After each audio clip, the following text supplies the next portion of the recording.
ሓዳሽ ተኸታታሊ ዛንታ ምጾታት ፍቕሪ ኣብ ኤሪዛራ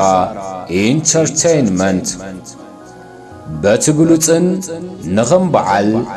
ኣብ ተህሞት ቫለንቲኖ ከጎርብተኪ ንጽቦኪ ዝብላ ሓጸርትን ርኢኻየን ዘይምነዋ ፊልምታት ሉዘርስ እትብል ተኸታታሊት ፊልምን ከንፈር ሄርሜላዘር እስታ መጽሓፍን ዘበርከተልና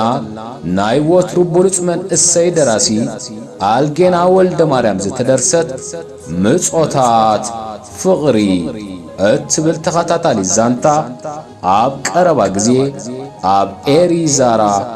ኢንተርቴይንመንት ናባኹም ናብ ኣፍቀርትና ኸነብል ኣይና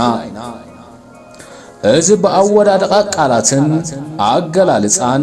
ወሃ ዘበለ ደራሲ አልጌና ወልደማርያም ብዘይካዚ ባላቶሊ ዓለም ገዘኽራይ 200 ዓመተ ምህረት ሮናልዶ አርሰናል ፉርቱና ዝብላን ከምኡውን ኣብ ዓምዲ ሩፍታ ዘቐረበን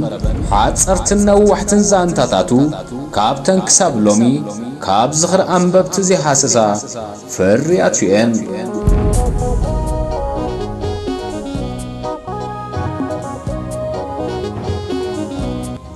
ምጾታት ዓለም እምበር ምጾታት ፍቕርኸ ኣሎ ድዩ ፍቕሪ ሎም ዘበን ካበይ ናበይ ዘብል ዘሎ ፍቕሪ ኣሎ ድዩ ጠፊኡ እዩ ናይ ብሓቂ ምጾታት ፍቕርኸ ኣሎ ድዩ ዝብል ካልኦትን ህንጭያት ሕቶታትኩምን ኣብ ተኸታታሊ ዛንታ ምጾታት ፍቕሪ ክምለሰልኩም እዩ ክሳዕ መወዳእታ ክፋል ተኸታተሉ ምጾታት ፍቕሪ በቶም ናይ ወትሩ ተረኽትኹም ሙሴ ግርማጽዮንን ራሄል ዕቕባይን መሰዋሃሃድ ድምፂ ዮናስ መኮነን ኣብ ቀረባ ጊዜ ኣብ ኤሪዛራ ኢንተርቴይንመንት ኣብ ዛንታ ወድረዛን ዝነበረ ሞራልኩምን ምትብባዕኩምን እዩ ሓይልን ብርትዕን ዝኾነና እሞ